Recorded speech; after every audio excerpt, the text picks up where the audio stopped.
Well, I am all sorts of excited about the Natural Living Expo happening here in Des Moines this weekend. Joining me to talk about that and what it means and what's happening, Steph Jessen. We're going to cover a bunch of other issues today as well. And later in the program, Nikisha Phillips will join us as she counts down the weeks before she delivers her child. We've been talking with her about her work with a doula and a midwife as she goes through the pregnancy process. We'll kick the show off in just a couple minutes. From the RE/MAX Real Estate Concept Studios, this is Webcast One Live. Ed Fallon here, folks. Gateway Market and Cafe is your locally owned source for specialty groceries. Enjoy chef-crafted, prepared foods, artisan baked goods, organic produce, specialty cheeses, and hand-selected wines and craft beer. Visit the lively cafe for breakfast, lunch, or dinner 7 days a week. Gateway Market is centrally located on the corner of Martin Luther King Jr. Parkway and Woodland Ave. Stop by or visit www.gatewaymarket.com for more details. That's Gateway Market, folks. Good food, great community. I'm a burrito. I'm a fighting burrito, full of fresh ingredients prepared before your very eyes. I don't have eyes. I have over 28 options and 268 million combinations, including Rizo for vegetarians. I can take my meat off and call myself vegetarian. Put that back on. The Fighting Burrito is locally owned. I'm owned by some big corporation somewhere. Say, you want to go on a date? No thanks. I'm seeing a quesadilla. The Fighting Burrito online, fightingburrito.com. Join the fight. This is Dr. Holding, the Story County Veterinary Clinic. For 15 years, we have been spaying and neutering feral cat groups at affordable prices. Wild cats destroy game birds and songbirds. A single female cat can produce over 4,000 kittens in 7 years. The shelters are full, so unwanted kittens will be put to sleep. Your cats will stay home and stay healthy. Call us for all your dog and cat needs at the Story County Veterinary Clinic between Ames and Nevada on Highway 30, 1 mile east of Interstate 35, 515-232-8766. Local farms, global flavor. That's the secret to Hawk's growing popularity. The best meals begin with the best ingredients, and 90% of Hawk's ingredients come from local farms. In addition to seasonal fruits and vegetables, Hawk features grass-fed beef and lamb, and pasture-raised chicken and duck, all raised without hormones, steroids, or cages. The coffee is fair trade, locally roasted, and Hawk's House liquors come from right here in Iowa. Hawk's owners go the extra mile, composting organic waste and recycling. For more information or to make reservations, visit hawktable.com. That's HOQ table.com. With warm weather finally here, it's time to think about upgrading the efficiency of your furnace and air conditioner. Leonard Tinker Heating and Cooling has provided honest, competent service for over 20 years. Whether it's your home or business, for repair work or to install a more energy-efficient furnace or air conditioner, call Leonard Tinker at 263-0422. That's 263-0422. For honest, competent heating and cooling service, call Leonard Tinker at 263-0422. The 8th Annual Natural Living Expo is May 18th and 19th at the 4-H building at the Iowa State Fairgrounds. The Natural Living Expo is the place to learn about sustainable practices and healthy lifestyle choices. The expo offers classes and vendors where you'll learn about green building design, sustainable agriculture, urban farming, non-toxic cleaning products, massage, and more. There's no cost to attend, and what you'll come away with is priceless. For more information, visit www.naturallivingexpo.org. That's www.naturallivingexpo.org. From the RE/MAX Real Estate Concept Studios, this is Webcast One Live.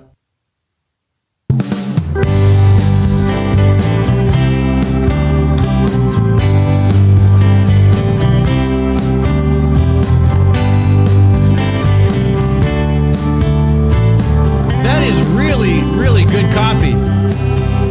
Oh, wait, that's water. It must be all the nitrates in the water that makes it taste like coffee. I don't know.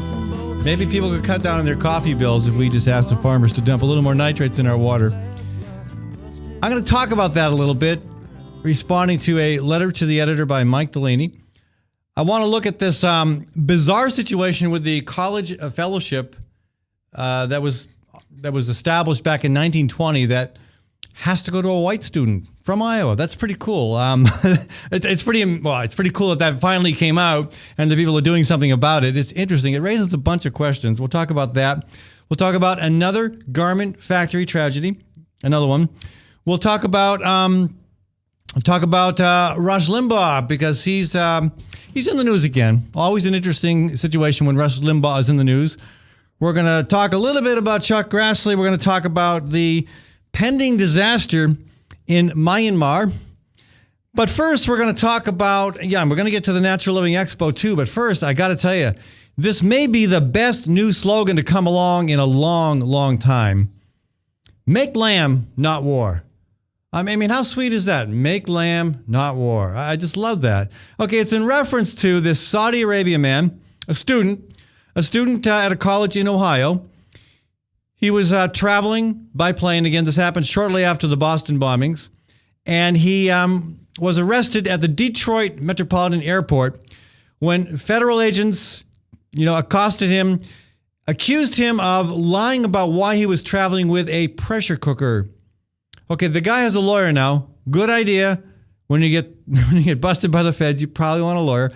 Who claims the lawyer claims that his client knew nothing about the devices used in the Boston bombings, and that this pressure cooker was a gift for his nephew, and it was to be able to cook higher quality lamb. Now, I'm a fan of pressure cookers. I don't use them for lamb, but I use them for vegetables and whatnot, canning and that sort of thing. Who knows what the truth is on this? Who knows?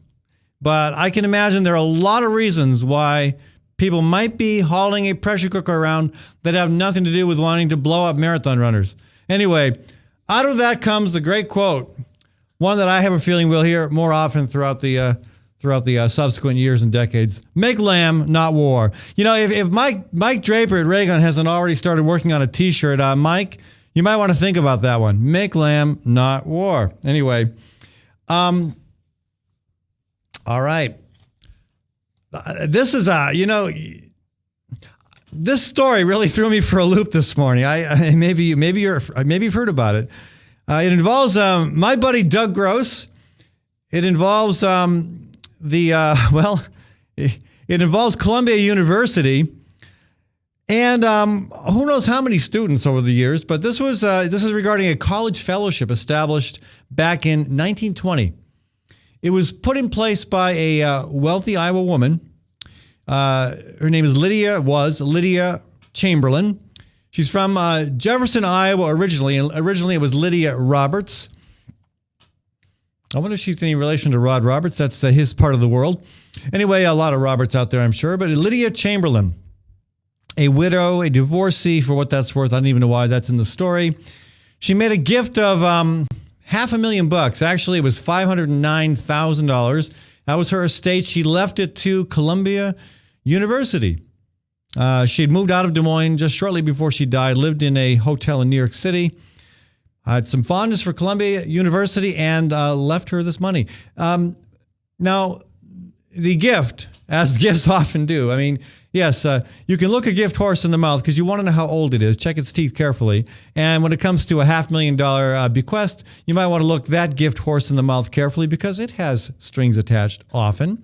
In this case, some of the strings were pretty intriguing. Again, there was a fellowship attached to this gift, and it was for graduate students born in Iowa. Okay, I have no trouble with that. You've got affinity for Iowa because you're from there. Again, this was, she's from wealth, obviously, and the Chamberlain Hotel, which now is long gone, of course. That had to have generated her some income. So she got some fondness for Iowa. Okay. Now, one of the other catches, this is the one that got people's attention recently. The student, or the students rather, who received these fellowships have to be white. Back in 1920, that meant pretty much you just had to be from Iowa, right? Well, I guess you could. Yeah, I mean, there was probably a handful of people. Well, we had Buxton. Maybe she had something against Buxton. There were certainly other minorities living in Iowa back then, not as many as today, but still, interesting stipulation. She had some other stipulations as well, and those aren't quite as bizarre, but still maybe a little questionable. The recipients must have graduated from an Iowa college or university. Fair enough. They must not study law or several other fields that she lists, and they must return to Iowa. Now, can you do that? You can give somebody a fellowship and then require them to be sent home. It's kind of like, who knows? Maybe you get a great job somewhere else. Maybe you get a great job across the city from in Moline, Illinois or something, or Sioux Falls or Omaha, but you got to be sent home to Iowa, and you got to stay there for 2 years. It's kind of like the restriction we have here at the Iowa State House regarding legislators becoming lobbyists. They got to wait 2 years before they go back and schmooze their colleagues and make lots of money for their new corporate clients. Okay, so those are a bunch of interesting stipulations. So the University of Columbia University is in a bit of a quandary about this. Of course, they like having the money. Students like having the scholarships. Of course, one of them now, the restriction on only white students, is illegal. Now, it is interesting. This does raise some interesting questions because we still have scholarships based on race. They always go to, minorities, underprivileged, underrepresented. And, that does raise interesting questions that that's what I hope comes out of this. I'd like to get some other folks involved with this conversation because I think that's a very, very important dialogue to have as we move into I think at some point we're going to move beyond non-merit-based scholarships based on race and whatnot. And maybe this is a good starting point for that conversation. Anyway, again, the motive behind this, some are saying it could have been just totally innocent, but it could not have been as well. We have no way of knowing. This woman is long gone. There's nobody around who knows why that was put in there. But there is a guy who did benefit from that, who all of you might be aware of, Doug Gross. Doug Gross, of course, Governor Branstad's right-hand man years ago, probably the guy that talked him into running again. So if you don't like Branstad, you have Doug Gross to thank. Doug Gross, of course, also ran for governor against Tom Vilsack, got his clock cleaned. And when I was on the House Economic Development Committee, me and Doug Gross had our runs in as well. That's another story, though. Anyway, Gross received the scholarship back in 1977. And he says, it was a great thing for me. There was no way I could have afforded college without that. Then he says, I had no idea they had those limitations. I did know you had to be from Iowa, and I thought that was weird. But he didn't even know about the white-only stipulation. Now, apparently Columbia University has not awarded a fellowship since 1997, and I'd like to know more about why. But a Columbia University Graduate School of Journalism Scholarships and Fellowships Bulletin, a bulletin from the university in 2006, lists the fellowship. It lists it without mentioning the race restriction. Okay, two other recipients of the award told the Des Moines Register that they had been unaware of the rule, the white-only rule. Another guy, Tim Polishek, says, I didn't know race was part of the requirement. He's now a music professor at a university in Kentucky. So, it's bizarre, and I have a feeling we're going to see more conversation about this. And again, it's not just interesting to be reminded about where we've been as a society, what happened in the past. It's also, again, a great jumping off point to discuss affirmative action. It's at some period in our history, in our development, in our forward movement as a society, as a culture and a people moving further and further toward greater levels of equality and opportunity, we have to move beyond affirmative action. And maybe there are those who disagree with that. I think we have to, and maybe now is a good time to start having that conversation. And I know that in liberal circles, that is almost politically incorrect to even utter. But whether the time is now or in the future, at some point, you cannot imagine. Again, look at the demographics. Look at how opportunity is gradually becoming more and more available to people of color, to women's. And again, there's no doubt about it. We still have a long ways to go. When women still earn only 70% of what a man earns for comparable employment, we have a long ways to go. But the fact that we've come to 70% from a period less than 100 years ago when women weren't even allowed to vote, we've made progress, and we continue to make progress. The area, the constituency group where we see most progress being made most quickly right now is the gay and lesbian community. Back in 1996, 98, when I was really hot on this issue in the legislature, Who could imagine that this short period of time later, we would have seen this level of momentum toward equality? I mean, we're almost, it's not going to be that much longer before nobody cares anymore. Again, we still have a ways to go on race. We still have a ways to go on immigrants, on new Americans. And we certainly have a long ways to go, again, on full equality for women. But we've made tremendous progress. Let's not deny that.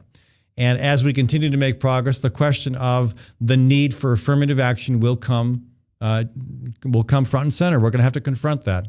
And maybe reflecting on this little bit of history from Iowa from 1920, when a wealthy woman endowed a scholarship for whites only from Iowa, having to graduate from a university or a college here, and having to return here for a couple of years. Again, that's all secondary stuff, but fascinating. It's the white-only part that I think can help trigger a conversation on affirmative action that we need to have, if not now, then sometime soon. All right, I promised you sharing a letter from Mike Delaney. I know Mike well. Mike's been instrumental in improving the water quality of the North Raccoon River and the Raccoon River watershed in general. He's done fantastic work on that. And he writes a letter to the editor here, responding to Iowa Farm Bureau's Rick Robinson's opinion piece. And I know Rick. I like Rick. I've worked with Rick Robinson with the Iowa Farm Bureau. He's been there a long time. We worked together on the bat issue, trying to find ways of combating mosquitoes without pesticides. Bats. Yeah. Anyway, we did some bat house stuff together. Anyway, a little batty, but Rick's a good guy. But I think I agree with Mike on the wrong side of this water quality issue. Mike argues that there is too much nitrogen, phosphorus, and soil coming off of Iowa's farm fields, and points out that the Iowa Farm Bureau has historically and continues to oppose any kind of regulations. They continue to say we can do this on a voluntary basis. However, the Farm Bureau supports, and this says volumes, they support federal and state cash incentives for conservation programs. So, and Mike doesn't ask this. This is my question. Okay, if you claim that regulations don't work, that forcing farmers to do things doesn't work, well, if basically you can force people in two ways. You can force them with the power of law, or you can force them with some kind of incentive. Either you don't do it. It's the carrot approach. Either you don't do it, you get the stick, you go to jail, you pay a fine, whatever. Or you do it, you get a carrot and a cookie and a subsidy.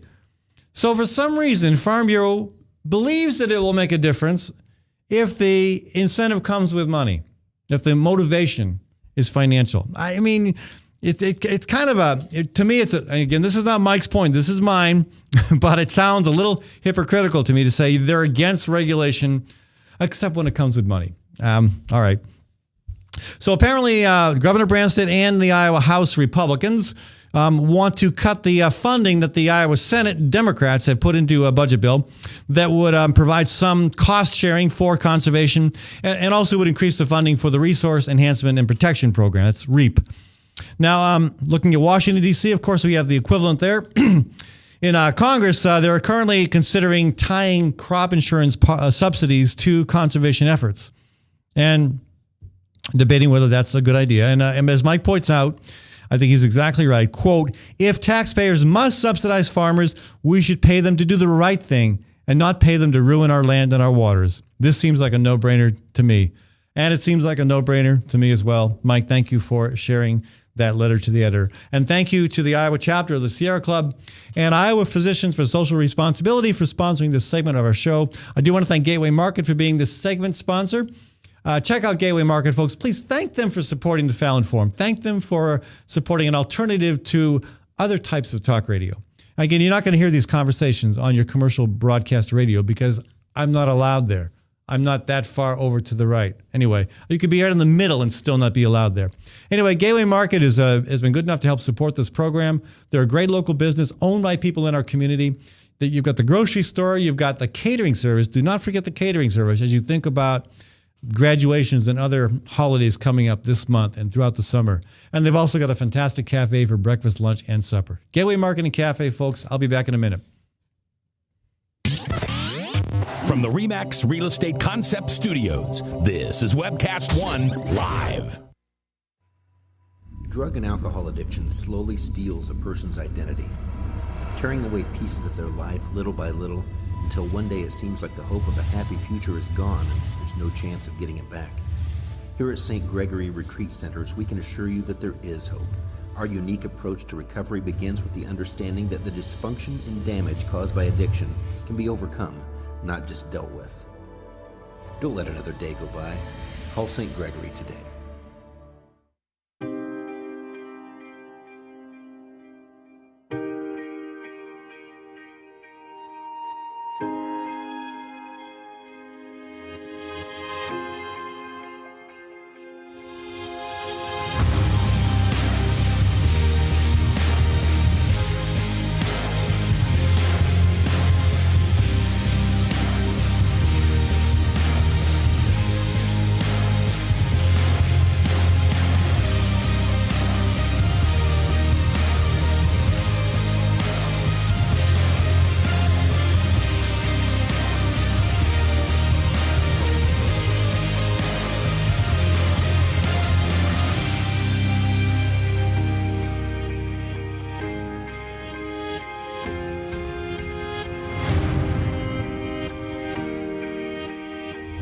The dawn of a new era begins.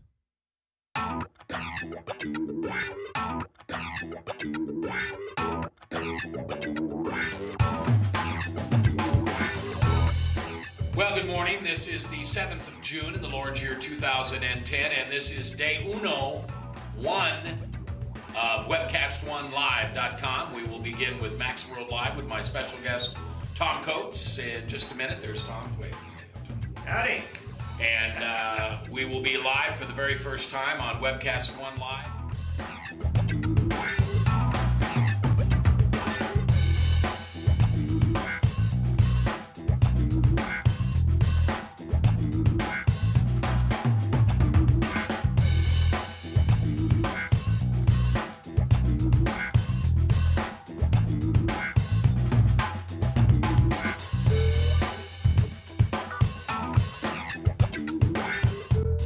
Someday we're going to look back on this and say, gosh, remember that old day in history? Wonder where Walter Cronkite was. He must have been around hanging there too. But actually, it's the beginning of Webcast One Live. And thank you for listening. Thanks, Rob Spearman, and everybody who's put together this project together. And we're ready to go live now. So thanks for listening to MaxWorldLive.com.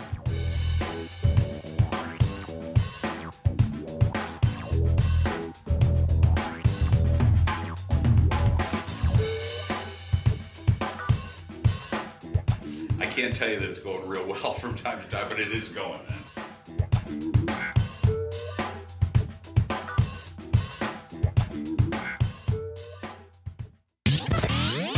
From the RE/MAX Real Estate Concept Studios, this is Webcast One Live.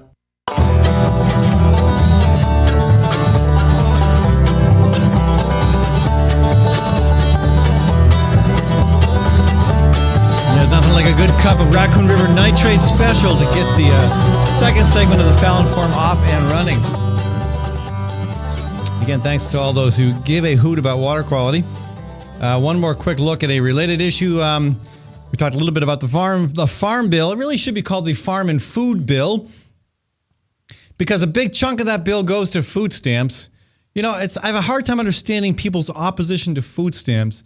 These aren't schleps. These are people who are poor.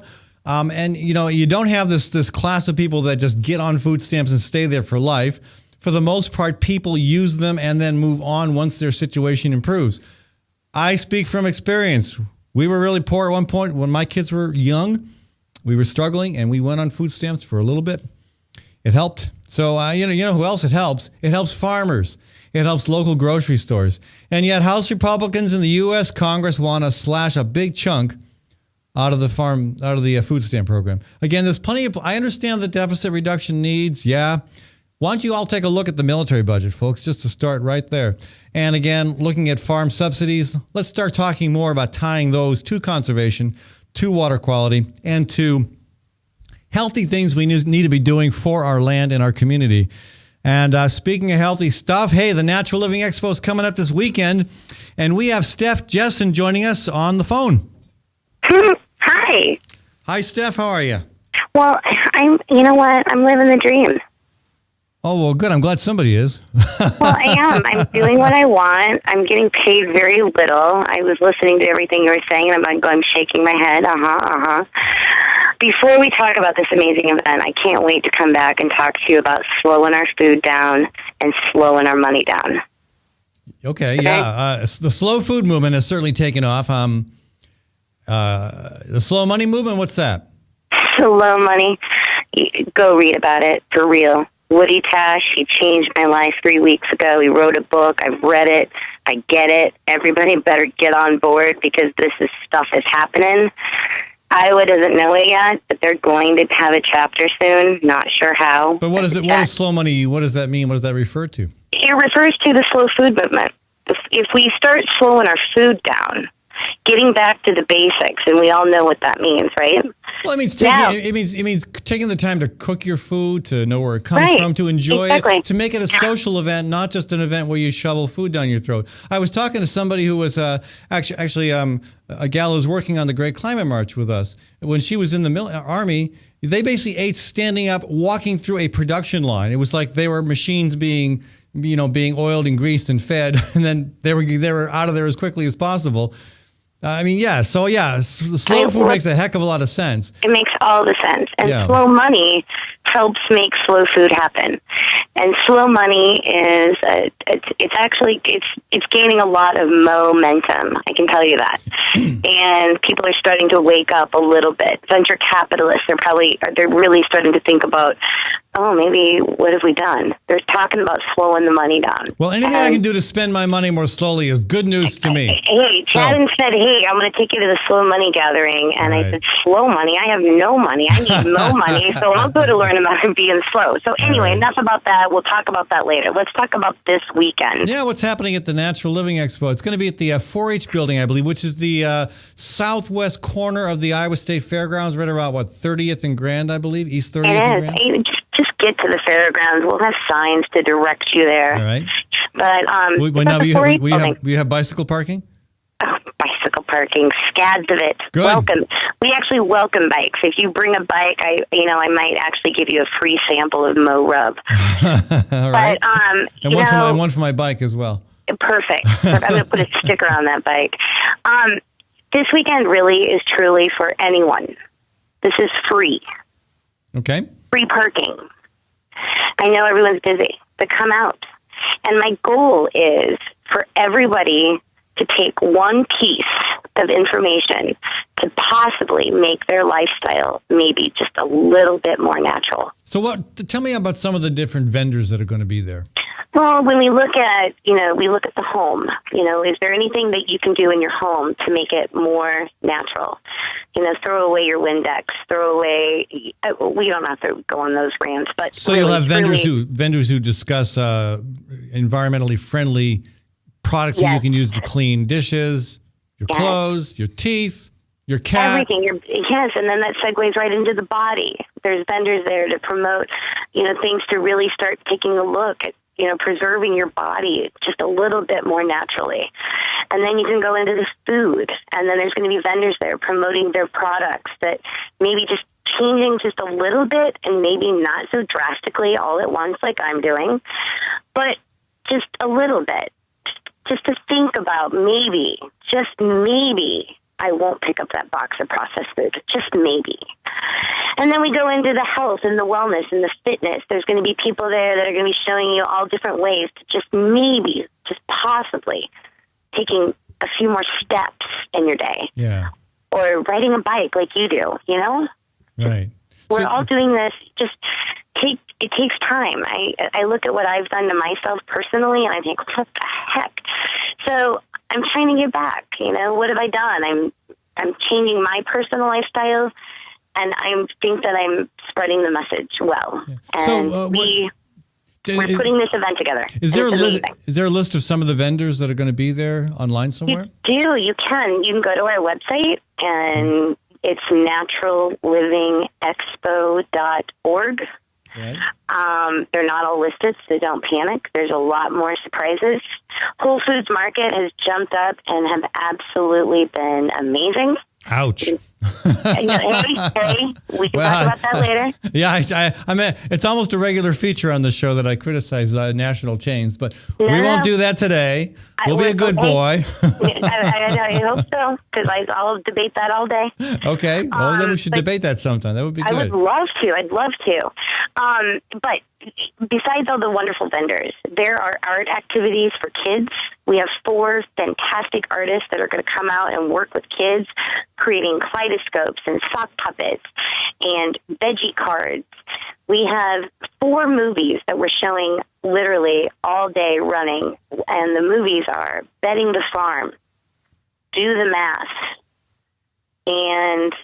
Do the Math is the climate change video that Bill McKibben's group, 350.org, recently previewed all over the world. There was a showing here in Des Moines, too. I heard good reviews about it. I was out of town. So you should come and see it.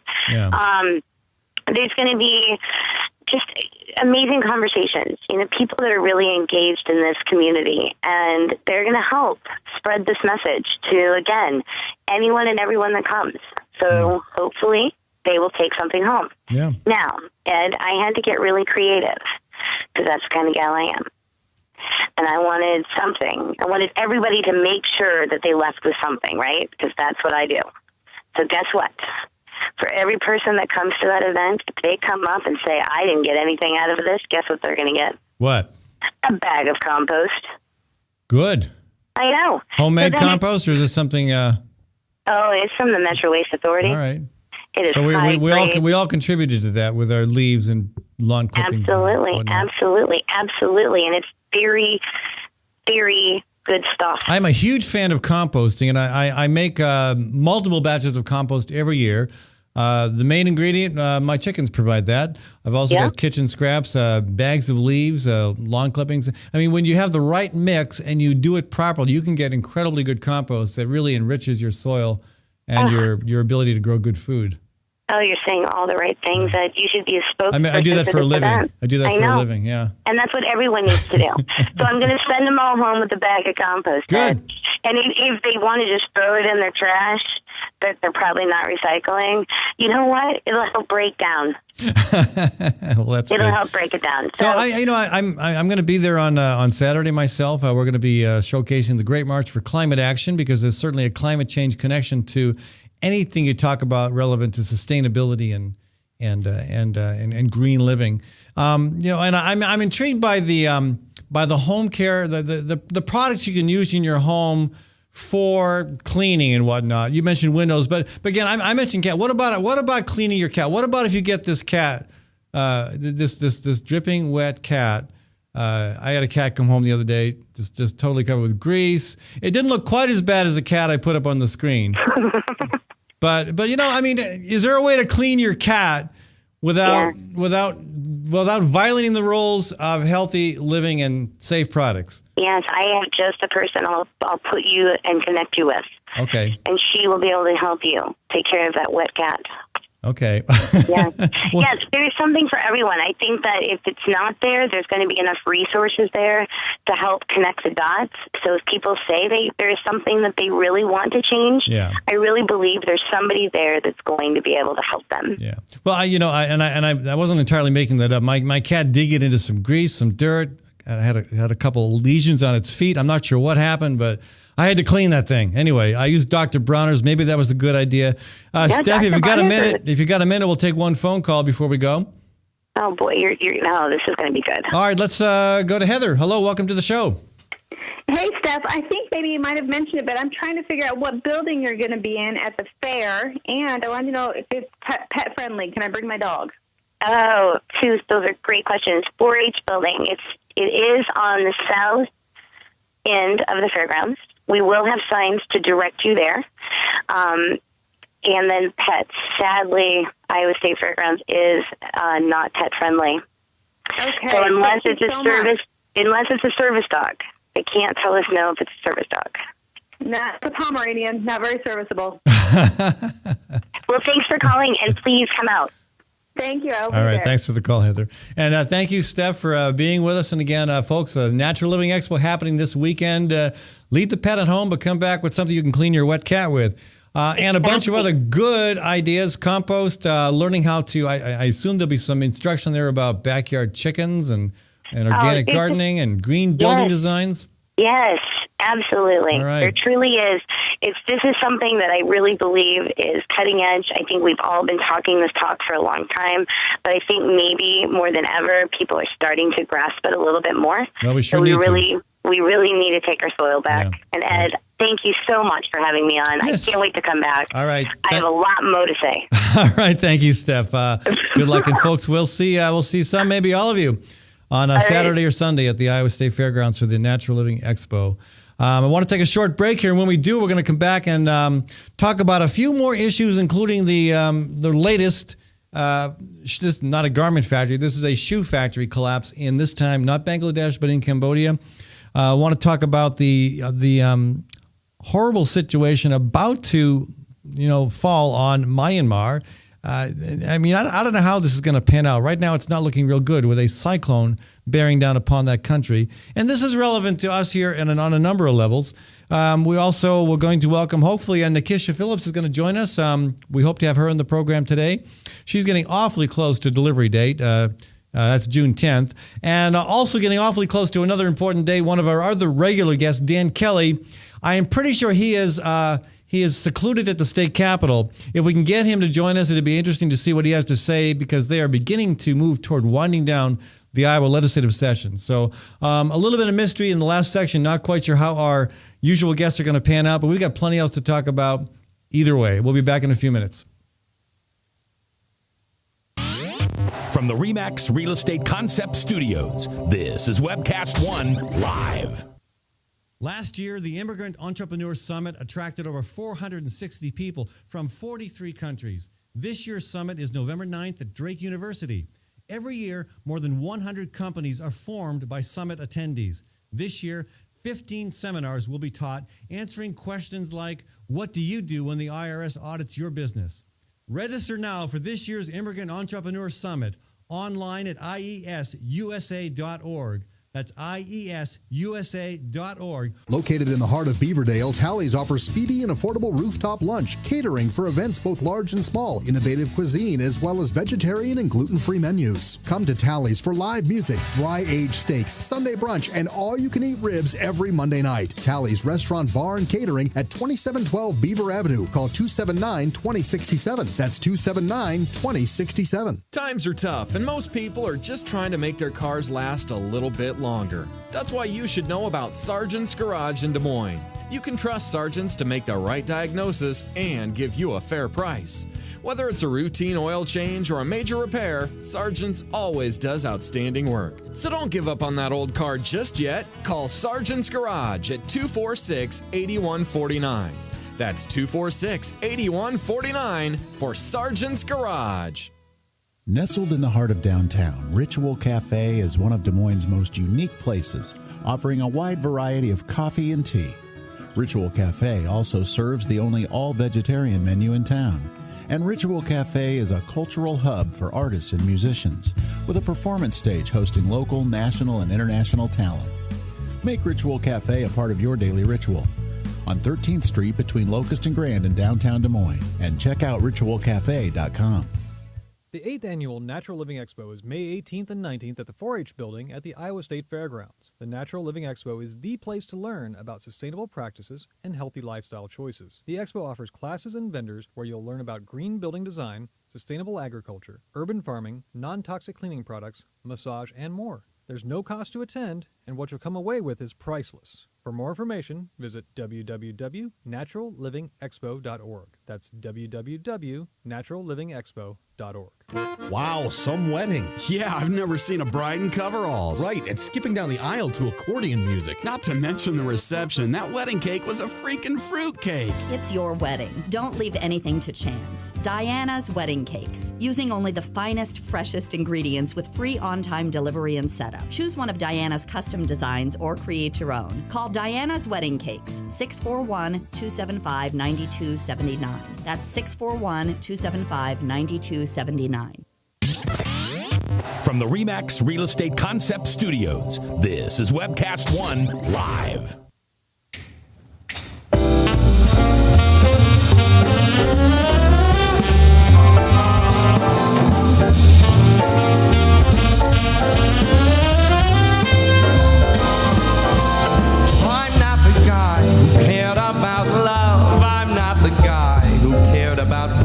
Max Wellman. And I want to thank the $1 Million Marathon and Above and Beyond Cancer for sponsoring this segment of our show. And we are going to talk a bit about the situation in Myanmar and in Cambodia. Southeast Asia in the news on a couple of fronts today, neither of them encouraging, but we'll talk about that in a little bit. But first, I want to go to the phone lines. I've enjoyed having Nikisha Phillips in the studio with us nearly every Thursday for the last few months, discussing her pregnancy. I myself, I've learned so much, and I have good responses from other people. Nikisha, welcome to the show. Hi, Ed. How are you? Right, good. But you can't be with us today in the studio. So my question is, how are you? I'm bored. I'm on bed rest until probably the delivery. So I got put on bed rest yesterday, and why is that? Well, because of some elevated blood pressures. Basically, it's called gestational hypertension, which just mainly means it's high blood pressure due to pregnancy. I've never had high blood pressure in my life. Right, but is it a common occurrence during pregnancy? Yeah, I mean it can be, and it can lead to something called preeclampsia, which is something that's like very can potentially pose a lot of harm to baby and mother. Oh gosh! Yeah. So they just want to kind of play it safe and make sure that I'm to keep that blood pressure down. So, and was that a decision made by all the folks who were helping you, your doula, your midwife, the nurse at the hospital? They were all kind of the same mind on that? Well, during my pregnancy, my primary care that I go to for my pregnancy has been my midwife. Right. My doula doesn't give any medical advice. My nurse that I work with, she can show concern and kind of advocate for me, but it's mainly up to the midwives, and that's who we follow. And sure, and eventually, and ultimately, it's your decision, yours and your husband's decision. So right, and they just advised that this is probably the best. So I am on bed rest. That's got to be tough. I mean, you're a very active person, and you were until recently you could be seen bicycling around downtown Des Moines. You're pregnant and biking, and I know you said that got you some stairs once in a while. So this has got to be a big change, and you've got what, 3 weeks to go? Yeah, June 10th is our projected due date. That's also just an estimate. I will be 37 weeks on Monday, and 37 weeks pregnant is considered full term. Mm-hmm. So if I can just maybe stick it out until Monday to be 37 weeks, hopefully I won't have to be induced to go into labor. But if that's what is best for my health and for the baby's health, then that's what we'll have to do. I'm just really worried about a C-section, but I think that my foster sister has gone through very similar situations with all three of her pregnancies, and she was induced and never had to have a C-section. So hopefully with that in mind and with my doula there and and working with the midwives, that won't have to happen. Well, I hope wherever you're resting, you have a nice view of the beautiful spring flowers that are greeting us finally this time of year. And I can't look at that. Oh, sorry. Crazy. No. That was a bad thing to say. Oh, I'm a bad man. No, it's okay. It's okay. I'm like, I can't look outside. That would drive me crazy. So I'm just watching Gunsmoke. You're trading in spring flowers for Gunsmoke. You always find some way to make me laugh, even though it's not funny, really. What the reason why you? I know, but you have to laugh in this kind of situation. Would it be nice if we brought or sent flowers? Or should we just send reruns of Gunsmoke? Maybe you should just send reruns of like '60s TV shows. I would really love the complete series of Little House on the Prairie, if anybody has that. Not the book version, but the video version. The the whole video version, Okay. or the original Star Trek. Okay. I would love. That's quite a contrast between Little House on the Prairie and Little Starship in the next galaxy over. Well, I have an eclectic taste when it comes to TV or literature or anything. But yeah, I don't know. I'm just watching bad TV and trying not to go crazy. So. All right. Well, hopefully Jess can keep you from going crazy. Yeah, I think so. He's doing a good job so far? Yeah, he is. All right, good. And He's a our great dog guy. is he is. And our dog is being very loving, and Good. I think he probably has a sense of what's going on. So Well, maybe we'll have you back on this program next week.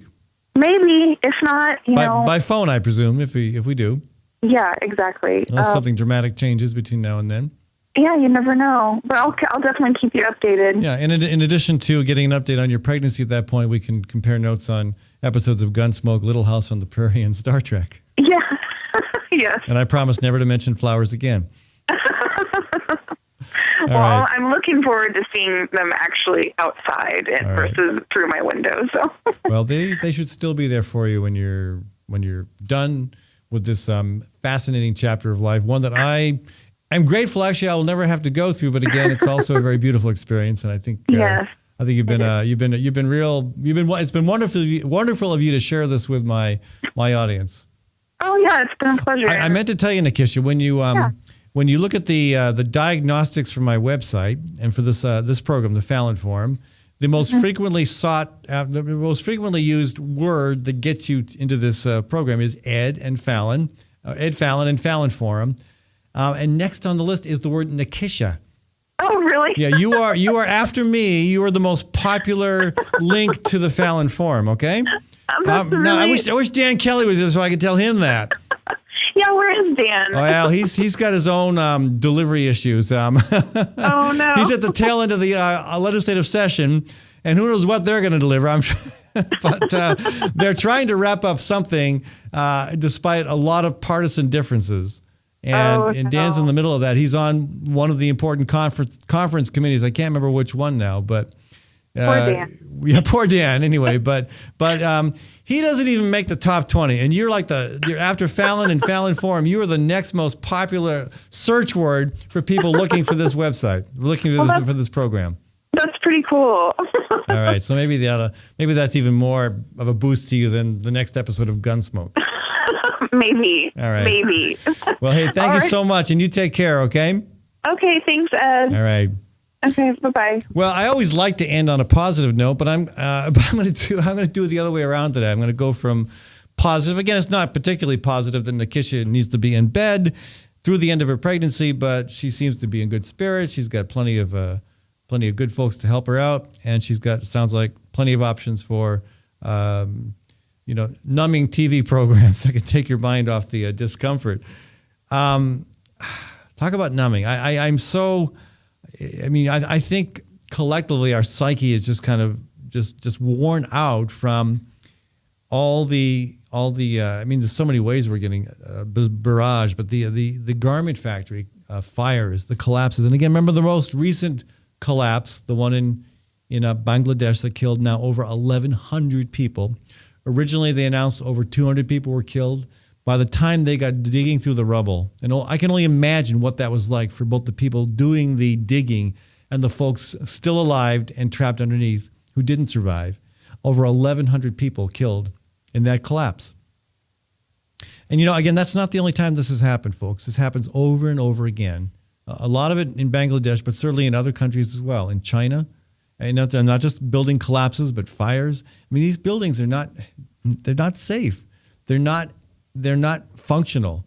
And yet people are sent, in some cases, in this case, in the one in Bangladesh, 2,000 people work there every day. Working's the wrong word. They slave away there every day. They get $38 a month. And that $38 a month, folks, that is an 80% increase over what they were making a few years ago. $38 a month is an 80% wage hike. Can you imagine?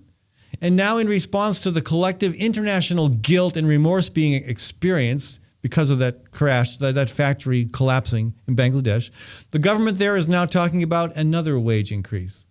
Well, gosh, I mean, yeah, it's great if you can get it up another 80%, but let's not kid ourselves. That would put it at what, $60 a month? I mean, come on. Something's wrong with this picture. And something's wrong with this picture, not just in Bangladesh, but in Cambodia as well. And the story in today's paper, in Phnom Penh, a shoe factory collapse leaves 2 dead and 6 injured. Again, that's a small tragedy compared to, in terms of overall dead, but it could have been a lot worse. The fact that this continues to happen. Okay, part of this, and it was just part of the factory. The shoe factory collapsed while several dozen workers inside the building. 2 bodies have been pulled out of the wreckage. At least 6 people were injured. And again, if history holds, these numbers will continue to go up. This one girl escaped injuries. Here's the line that this one girl who was quoted in the story escaped from having injuries somehow. Here's the line that really gets me. The garment industry is Cambodia's biggest export earner. For who? Who's earning the money from exporting cheap shoes, cheap clothing? You know, it's not the workers. At $38 a month, it ain't the workers who are benefiting from this big export industry. You know, I have no doubt that there are a handful of wealthy people who are getting rich on this in Cambodia. But face it, the folks who are really getting rich on this are in so-called first world countries, so-called developed countries, so-called advanced countries where we don't have this sort of thing happening. You know, and if we did have these factories in this country, you can bet your bottom dollar that they would be built better, that they would be regulated better, that they wouldn't be collapsing and bursting into flames and having, you know, hundreds and thousands of people dying all the time. I mean, this is just, it's unconscionable. You know, I years ago, and I've been concerned about this issue for a long time, but years ago, I went out of my way to try to figure out where I could buy shoes that weren't made in a sweatshop in Southeast Asia. It was not easy to do. I ended up finding out about Echoes, and I mean, I have no financial interest in Echoes. Echo is not a local business. They're not involved with this program at all. I liked the fact that they were not made in sweatshops, that the people working on making those shoes, you know, got paid a decent wage. As a result, I had to pay a decent price to get the shoes. I tell you, they're the best shoes I've ever had, and they're going to be joining me. Well, at least 2 pairs of these Echoes will be joining me for a 3,000-mile walk across the country next year to demand action on climate change. But, you know, how much? And people say, well, yeah, I mean, I'll tell you what I pay. I pay almost $200 for my shoes. That's a lot of money for a pair of shoes. But how much is it? How much are these lives worth? You know, we need to find ways. We need to have a local garment issue, a dress local movement. You know, Steph Jessen talked about a local money issue, a slow money issue. Well, slow money, slow food, all that has to do with, a lot of it has to do with local as well. We need a local clothing movement, a dress local initiative, a clad your feet local initiative. You know, it's just, I cannot, I mean, and I haven't for a while, but I tell you, we have to connect the dots. When these things happen in Cambodia and Bangladesh, we need to think about that here. And we don't want to do that. People, you know, I get told, don't make people feel guilty about these things. You know, you won't get them on your side. You won't get them marching to address climate change, or you won't get them agreeing to shop local if they feel guilty about these things. Well, we should feel guilty about it because we are part of the problem. We are part of the problem. When we buy cheap stuff made by slave labor in countries where people work in factories that collapse on a regular basis, that burst into flame on a regular basis, yes, we are culpable. There's no way to sugarcoat that. There's no way to say it nicely. We are culpable. We are guilty. We are complicit. We are better than that. We can do better than that. And the only way that we're going to do better than that is to admit it, to confront it, to take it head on and say, okay, yeah, we're going to bite the bullet and pay what? 3 times the price we might normally pay, 3 or 4 times the price we might normally pay for a pair of shoes made in a sweatshop. We're going to drop that for a pair of shoes that we can feel good about. And part of the problem is they're not out there. I mean, I had to look high and wide for Echoes, and maybe Echoes aren't for everybody. And there may be other companies that do produce shoes that aren't made in sweatshops. But finding clothing that's made somewhere by people paid a decent wage in decent working conditions, it's really, really hard to do. Hopefully, I'd like to see some of the conversation about that. We should talk about this at the Natural Living Expo. We'll see.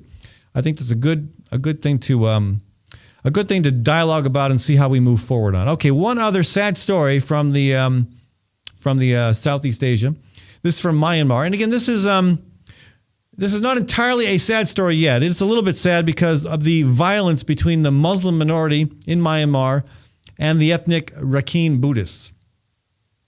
This has left dozens of refugee camps, 140,000 people in refugee camps in floodplain areas that are very, very prone to flooding in Myanmar. And why this is important, I mean, and you look at the photograph from the Associated Press showing the homes. I mean, these aren't even homes that you would put animals in this country. I mean, this is incredible. It's just plastic and reeds and branches. I mean, this is not a place that any human being should live. And these people don't even officially exist. They don't even officially register in this country. And now, because of their deep distrust for the government, they are refusing to evacuate. And I mean, they may have legitimate concerns about the government's offers of help. They claim that the government has been offering or asking them to move for a long time. And now they're asking them to evacuate, and they're refusing. I'm having a hard time understanding why the government doesn't come in and just forcibly evict them. I'm not saying that's a good option either. I'm not sure they have a good option. The problem is Cyclone Mahazen, however you pronounce it, Mahazen, is bearing down on them. It will arrive tomorrow. It will arrive on Friday.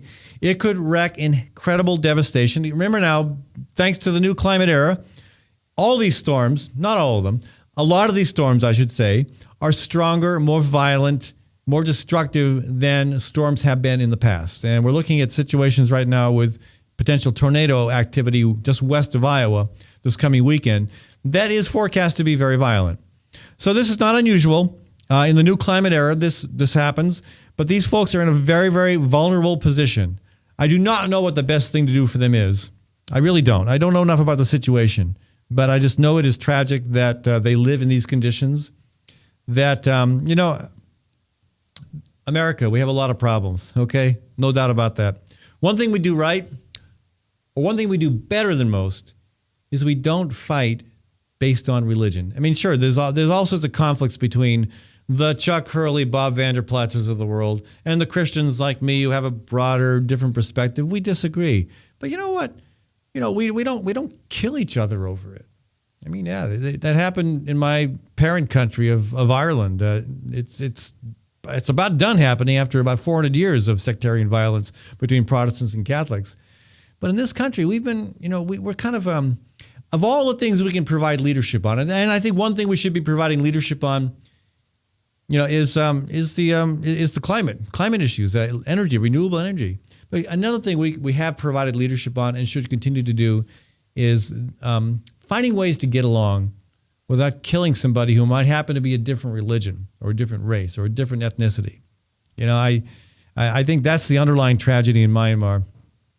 Again, I don't know a lot about the situation. I've read, I try to keep up on it, but there's all sorts of things happening under the radar that I'm sure I don't have much knowledge about. But again, thoughts and prayers out to the folks in Myanmar, and particularly those living in these hovels in the floodplain in the pathway of Cyclone Mahazen. All right, folks, again, I want to thank the $1 Million Marathon and Above and Beyond Cancer for sponsoring this segment of our show. That organization is raising money for cancer research desperately needed, hoping to raise $1 million in a marathon relay across the country, leaving the West Coast on June 21st. It'll be 160 marathons, each one person running a marathon, passing the baton to the next, all the way across the U.S., raising money and awareness for cancer. There'll be a big event here in Des Moines since it's being organized right out of Des Moines. Lots of good cross-country stuff is organized from Des Moines. Not just the marathon, but a great climate march as well. I want to thank Maddie Arrington, my producer. I want to thank Webcast One Live. I'll be back tomorrow. I'm Brian Leach, owner and general manager of Service Legends. I brought along a couple of the home comfort heroes. Hi, I'm Tammy Wells. I am Nick Wondershot. I'm administrative manager. I am the senior technician from Service Legends. It seems like every good thing, when you feel it to the bone that it's good, there's a lot of hard work put behind it. I don't think that you can fake it and have it turn out good. You know, if we seem like, okay, that's just weird, it's just a furnace, why would you believe so deeply in a furnace? It's not just that, you know, we want to show the world that you can have good service. Yeah, I mean, it's got to be, it's your home. You know, it's built into our daily trainings, it's built into our culture, that we're going to do whatever it takes to have each client say they love us, period. That's why we spend all the hours in the training that we do. And if we guarantee it's going to be a good experience for you, or else it's free, what type of work do you think we're going to do? There is a guarantee. Temperature selection guarantee, fixed right or it's free guarantee, comfort guarantee, best value guarantee. All of these guarantees hold us accountable to ensuring that we exceed your expectations. And if for whatever reason we'd fail and we can't make it right, we guarantee all of those guarantees with a 100% money back guarantee. I mean, if you don't think that your technician can fix it right, are you going to say that to a client? No. You don't have to worry about having a technician come to your house. We drug test, background check all of our team members. We put safe people in your home. Each and every one of our service techs, 400 hours a year in training. You tell it the minute they walk in the door. They know what they're doing, they've done their homework, and they actually truly care about what you want. Because at the end of the day, you're the person that makes sure I have a job. They're going to be listening. They're going to want to know what your challenges are. Then they're going to come and give you options, and you get to choose. If I'm there to help and I make it easy and painless, I did my job right that day. Well, when it comes to your comfort, safety, and your family, you know, you don't necessarily go buy the most expensive, but you get the most bang for your buck. Oh, it's worth it, because there's a lot of people that will find a way to get it to work right now and then leave and then come back, charge you again, and the cycle just repeats itself. So when I'm out there looking at the furnace, I want to find why it failed today. How can we change the part today with something that you're not going to have to worry about? Is it worth changing the part today? I mean, you can put a lot of money into a furnace. I can fix parts all day. There's good job security in that for me. But is it the right thing for you? I get a lot of the phone calls of after the technicians are there. They're just in awe. They're like, wow, you guys are great. I mean, I don't even know what to say. You guys are great. Everything you did was perfect. It was great. Keep going, though. I like this. Just give us a try. I'm going to take all the risk. I've got the time to make this right. I've got the support to make it right. Just check us out. And if you don't see the value in what we do, I mean, fixed right or it's free or 100% money back. Enough said.